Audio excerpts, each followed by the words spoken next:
At our next co-op site today, I had a call out to say that the multi-decks are not working. I've arrived on site and found it short of gas. Let's find this leak. As you can see, there's multiple leaks on this system, including this cracked pipe where somebody has brazed it up before.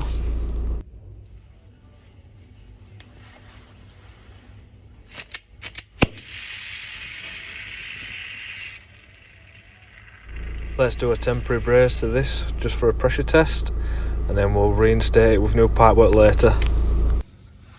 We'll leave the system under pressure overnight to ensure there's no more leaks to be found. Here we've found some loose compressor feet, which has caused a vibration, which then has caused a crack on the suction pipework. As you can see, the holes for the original compressor feet are knackered and ovalled out.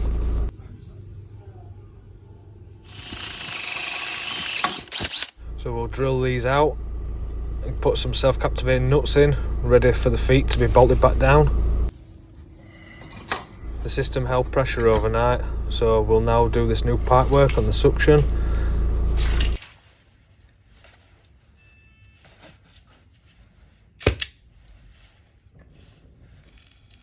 Here you can see the new pipework, both suction and discharge have been changed. We've also added anti-vibration eliminators to ensure that there's no more cracking of the pipework. We'll change the filter dryer core out for a new one.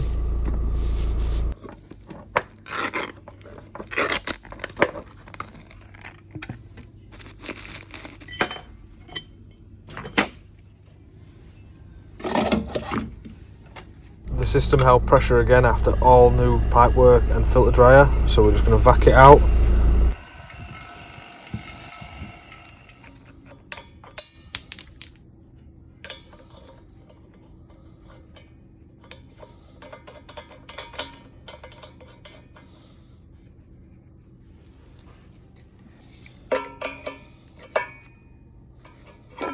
Now we'll start charging this with some R404A reclaimed, as it's over the tonnage, so it has to be reclaimed gas.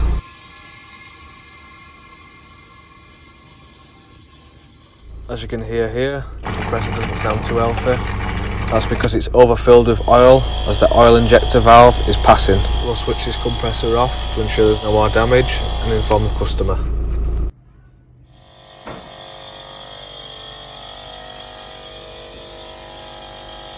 Here we have the system fully charged and back down to temperature.